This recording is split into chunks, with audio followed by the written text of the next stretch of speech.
30대 직장인 10명 중 7명은 만성 피로를 호소하지만 60% 이상이 이를 단순 과로로 여깁니다. 그러나 두통, 소화불량, 수면장애는 당뇨나 고혈압의 초기 증상일 수 있습니다. 분당 서울대병원 연구에 따르면 성인병 환자의 45%는 진단 1년 전부터 명확한 신호를 경험했으나 방치했습니다. 아침마다 커피로 피로를 달래는 습관은 건강 적신호입니다. 대한민국 국민 40%만이 정기 검진을 이행합니다. 그러나 건강검진은 단순 질환 발견이 아닌 5년 후 건강 상태를 예측하는 지도 역할을 합니다. 특히 공복 혈당 126mg 이상과 LDL 콜레스테롤 160mg 이상 수치는 반드시 점검해야 합니다. 서울대 연구팀 분석에 의하면 2년마다 검진받은 그룹은 성인병 발병률이 38% 낮았습니다. 고혈압은 대한민국 성인 3명 중 1명이 앓는 침묵의 살인자입니다. 수축기 혈압이 140mg/g을 넘으면 뇌졸중 위험이 2.5배 증가하므로 집에서 아침 저녁으로 측정하는 습관이 필요합니다.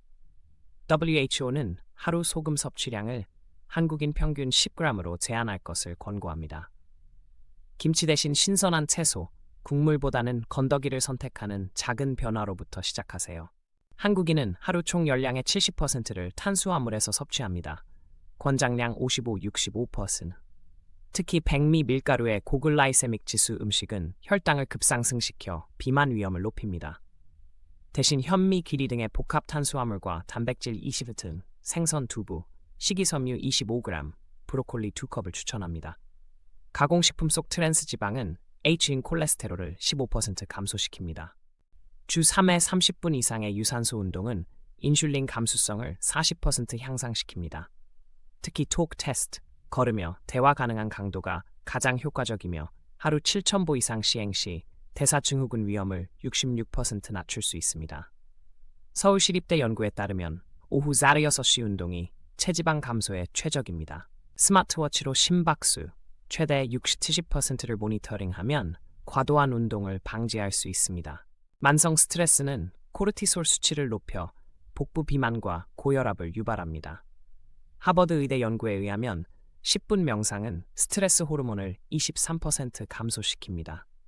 478 호흡법, 4초 들이마시고 7초 참았다, 8초 내쉬기나 일기 쓰기가 효과적입니다. 특히 오후 8시 이후 디지털 디톡스 스마트폰 금지는 멜라토닌 분비를 정상화해 수면질을 높입니다.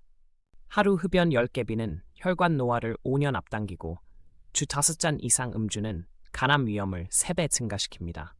금연 후 2년이 지나면 심혈관 질환 위험이 비흡연자 수준으로 회복됩니다. 보건복지부 자료에 따르면 알코올 1잔, 소주 1잔 기준 당 30분 이상 걸으면 해독 효율이 15% 상승합니다. 무알코올 맥주나 발효차, 콤부차 등가 좋은 대안입니다. 수면 시간 6시간 미만인 경우 7시간 수면자보다 대사증후군 발병률이 1.8배 높습니다. 특히 오후 10시, 새벽 2시 사이에 분비되는 성장 호르몬이 체내 재생을 촉진하므로 가능하면 12시 전 취침을 권장합니다. 침실 온도는 18-22°C, 습도 50-60%가 최적입니다. 스마트폰 블루라이트는 멜라토닌 생성을 30% 저하시키므로 취침 1시간 전 종이책 읽기로 전환하세요. 3개월간 건강 체크리스트를 실천한 결과 혈압 15% 감소, 중성지방 28% 개선 등 긍정적 변화가 확인되었습니다. 특히 우울감 점수는 42% 하락했으며 업무 효율성도 30% 상승했습니다. 이제 동료들과의 등산 모임을 주도하는 등 적극적인 삶으로의 전환이 이루어졌습니다.